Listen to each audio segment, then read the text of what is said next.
Okay, so good morning, everyone. Welcome to the Macro Snapshot. We are Tuesday, April the 29th, 2025. Fairly quiet markets at the moment. We can see this if we look at just get a sort of a trend update here on the what's going on in the currencies, kind of trends here. And you can see that still gold is still quite a strong trend, although it's come off its sort of strongest levels here. So still trending positive, although it's come down in strength. We have over in Sweden that's positive. So it's still basically what we're seeing here is that the safe havens are doing quite well, Japan and Swiss franc.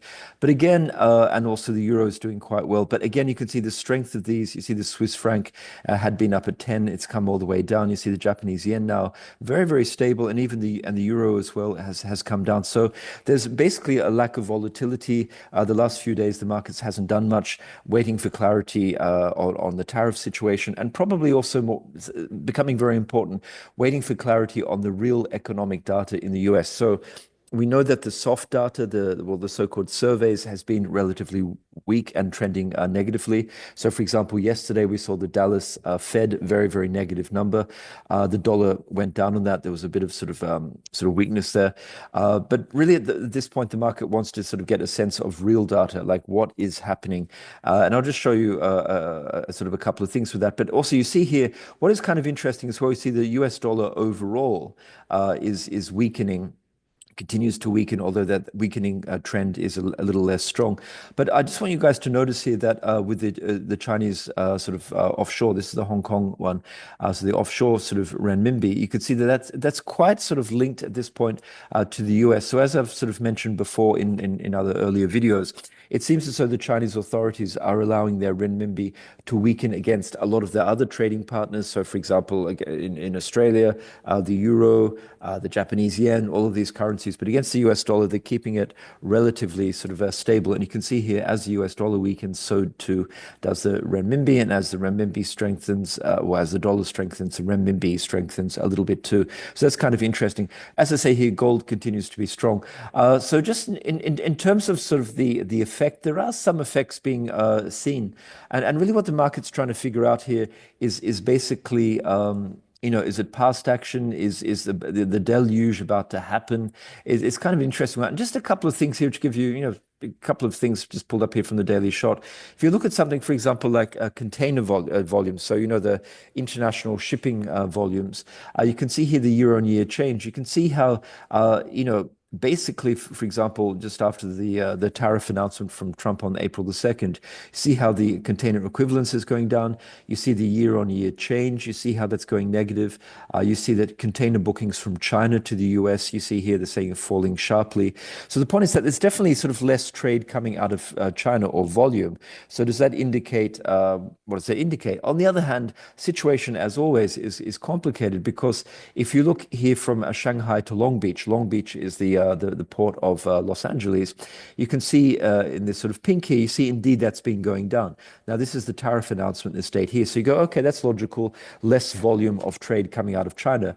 But not so quick, because you see that out of Saigon, Ho Chi Minh City in Vietnam, you see that is going up. So is there sort of some rerouting of Chinese products through proxy nations, for example, Vietnam? It's possible.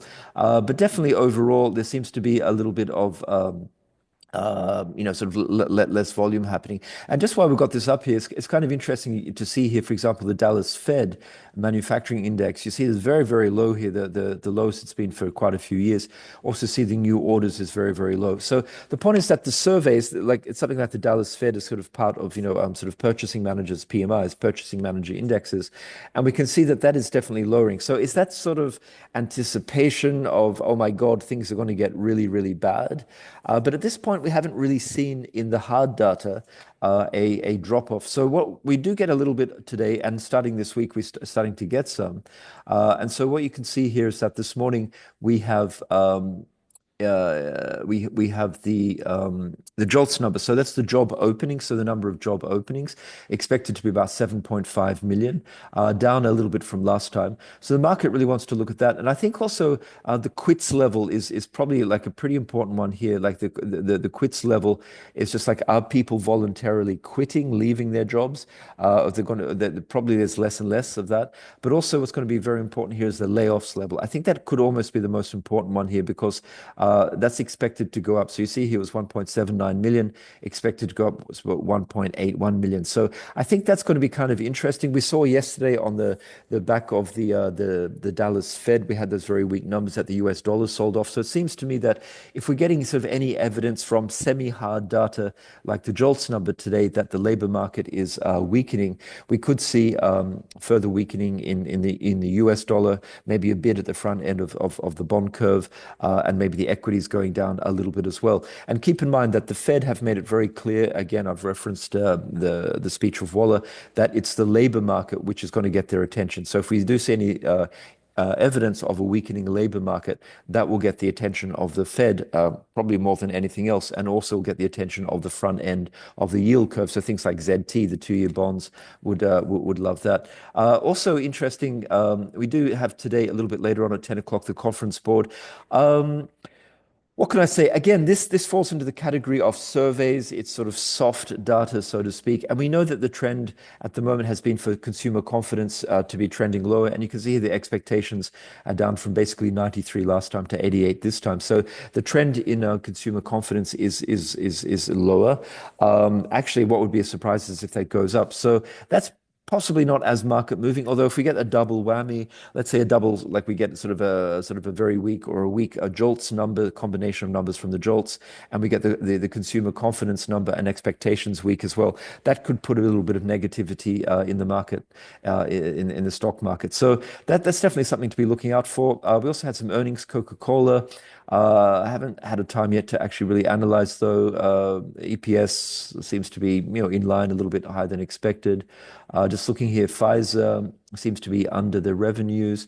General Motors adjusted EPS, earning per share, seems to be higher than expected. Okay, UPS not providing any updates to previously issued year outlook. Yeah, I mean that's something we've been seeing that a lot of companies are sort of wary of giving sort of forward guidance just because there's so much uncertainty at the moment. Now, the other interesting news overnight was that there was a Canadian election yesterday. And if we actually look at the Canadian dollar, no huge surprises there. The Liberal Party, which is kind of centre left, I guess we could say, led by former Bank of England and Bank of Canada Governor Mark Carney, who basically won power. But it looks at the moment as though it's not a majority. So that means the Liberal Party in Canada will not have an outright majority. And that means that they may be forced to share power with the NFP, the New Democrats, NDP rather, excuse me, the New Democrats who got 7 seats at this point. So the Liberals are, just a few seats short of an outright majority, which is still a possibility. But if they're obliged to form a minority government with the NDP, that would give the very sort of far left, very left wing NDP quite a lot of power. Also, the Bloc Québécois, which is the Quebec sort of provincial sort of party, they also have about 10 or 12 seats, so they would also maybe have the balance of power. Also, all that to say that the Conservative Party, which is more pro-Trump, pro-Vance, wants to sort of more sort of in line with Trump's agenda and probably more sympathetic in Trump's eyes, did not win. In fact, the leader, Pierre Poilievre, actually lost his seat, which was quite shocking in a certain sense. But as you can see here from the chart, USD Canada, not a huge amount of movement. In fact, almost nothing at all. So no huge surprises there. We shall see. I mean, just going forward in terms of trade negotiations, Carney, is a skilled economist. He understands the economy, but he has campaigned on some fairly aggressive anti-Trump rhetoric. He's a pro-sovereignty sort of kind of rhetoric. Having said that, now that the election is finished and he's achieved, a relatively a good victory and a pretty good comeback, could it be that Carney will tone down his rhetoric and try and be a little bit more diplomatic and accommodating with towards Trump? Time will tell. Okay, so that's in Canada. In terms of the other markets, as I say, not a huge amount to say. We see VIX, has basically sort of been very stable, gone down. As I said, there is this sort of gap here down to about 22. We've now entered into that gap zone. So it could be that VIX just continues to sort of roll down here a little bit. On the back of that, and not too much information, you can see that the S&P 500 futures the last 2 or 3 days up, but in the last couple of days are very, very flat. So essentially nothing happening. Just again, probably waiting on some hard data. We get the GDP for first quarter tomorrow.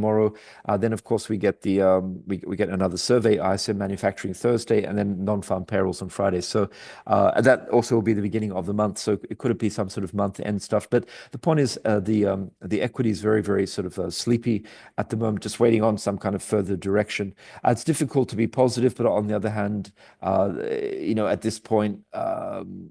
Probably markets want a slightly better risk reward before shorting again. In terms of other markets, yesterday the bonds, the front end of the curve, got a bit of a push up. I'm going to be very honest here and say that maybe one catalyst was the very weak survey number coming out of the Dallas Fed. But I couldn't see any particular huge catalyst for that. We also see that the long end of the bonds went up a little bit, not quite as much. Oil, just having a quick look around all the markets here. Oil is just, as I said, it's finding it difficult to find reasons to actually rally strongly. We know that OPEC Plus is artificially sort of holding back production. We know that the US economy potentially is slowing down and possibly even going to recession. We know that Europe is doing okay. We know that China is only doing okay. So there's a real lack of confidence in sort of a growth for the global economy in terms of the oil market here. And just in the lack of sort of any catalyst, the market just seems to be sort of drifting downwards. Having said that, if you actually look at the curves, which I won't bring up because I don't have too much time, but if you look at the curves, the prompt curve, the prompt versus the first and second versus the second and third month is still in a backwardated kind of state. So that's still indicating that the spot physical market is relatively tight. This is the financial and speculative market, of course, technically on the futures. I expect that until and unless we get more positive news about the global growth, that the oil market just could, from a sense of almost laziness and gravity, just sort of drift down here just to test down these lows, but without maybe any sort of sense of urgency, unless we start to get a slew of data over the next 2 or 3 days, which clearly indicates that the US economy is in slowdown. So what would that look like? That would look like the JOLTS numbers today are weak. The ISM manufacturing is negative or weak. We get the ADP employment numbers on Wednesday, tomorrow weak, and of course non-farm payrolls weak, and no further progress in tariffs. And talking about all of that would be bad for something like the oil market here. It would be a negative for the US stock market. We could see some outperformance by the European stock market. And just in terms of tariffs, apparently going around the newswise, Trump today will announce some kind of reprieve or a softening of tariffs on auto parts, so parts for automobiles coming into the US, not 100%, but some kind of softening. Will the market take that as a sort of a net, a slight positive? It is possible. We'll see. But until we get big structural information, I think it's of a positive sense, I think it's going to be difficult for oil to rally more. And again, if you look at something like gasoline, similar kind of situation here, had a bit of a bounce, but just sort of stuck a little bit. Just in terms of the currencies, we looked earlier at the trend. Again, the US dollar basically is weak. It's come off a lot, but could it be that the currencies need to reload a little bit of strength in non-US, sort of a bit of strength in the US dollar here, and that will give sort of a bull bears for the US dollar, sort of some possibility of reshorting. So, for example, we look at something like the yen here. We can see that again the US dollar is falling generally towards the yen. Again, as I was saying yesterday, I think you're probably looking for a slightly more attractive entry point here. But the reality is, if the US dollar, if the US economy continues to weaken and there's no particular resolution of the tariff situation, I do believe that any kind of significant rally up to 144 and certainly up to something like 146, 147. It's probably a good opportunity for the bears in terms of the dollar to come in and short this against the Japanese yen. Similar situation here with the euro. You see the euro, as I was suggesting, maybe just going to do a bit of sideways consolidation, might even drift a little bit. But ultimately, it could be a little bit more upside for the euro. The Swiss franc continues to remain, all things considered, a safe haven. We have comments from Martin from the Swiss National Bank coming up, I think, later today. So that could be interesting just to see if there's any signs of the Swiss National Bank getting a little bit nervous about this strong Swiss franc versus the US dollar. That's about it, guys. Just finally, just having a look at gold and silver and the metals. Gold just in a bit of a sideways consolidation here. Again, lack of any catalyst. It remains probably a buy on dip. We know all the reasons for that. But just at the moment, any kind of positivity, any sort of lack of negativity maybe is just enough for gold just to sort of come off a little bit. And we have seen a little bit of a comeback from the US dollar recently. So that's probably just enough for gold to take a little bit pause. Ultimately, the issue here is when will the bulls sort of step in again? Something like about 3180 here on the futures, 3180, 3200. There's 3200, which would represent, quite a nice sort of 61.8 fib retrace would be, a good level to enter that. Silver doing okay. Not a lot to say here. I'm not actually going to go into that. Copper is kind of an interesting one. Copper's strong. It's sold off a little bit, but it's strong. There's still rumors.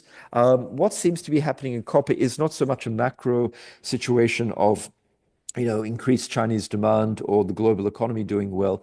It seems to be a bit of a technical thing. There's still a premium that the high grade, which is this contract here, which is, sort of priced out of COMEX in New York, is still trading at a pretty good premium compared to Shanghai and London.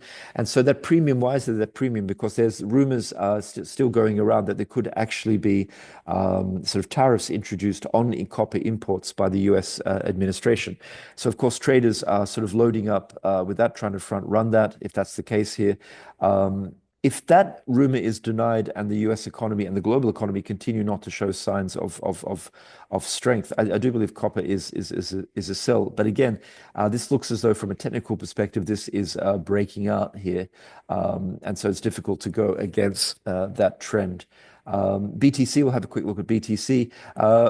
Also pretty interesting here, but just from a sort of a technical perspective here, if I look at just this reversal, it's getting up to quite a key level. As you can see, the 61.8 fib reversal, about $96,000, which again is sort of horizontal resistance as well. Let's see what happens here, because Bitcoin, is used a little bit as a sort of alternative asset, as we all know. And if the risk on tone continues to be relatively strong, this is going to be a key level here to see if it breaks. If it breaks above here, of course, we could retest the highs. So I'll keep an eye on that. Okay, I'll leave it there, guys, just for the moment. Let's keep an eye on the JOLTS numbers at 10 o'clock. And, sorry, actually, what's sorry? Let me just double check that. Actually, I don't think they're at 10 o'clock. No, they are at 10 o'clock. Yeah, at 10 o'clock, and the conference board at 10 o'clock as well. We'll keep an eye on all of those. Okay, thanks very much, and have a wonderful day.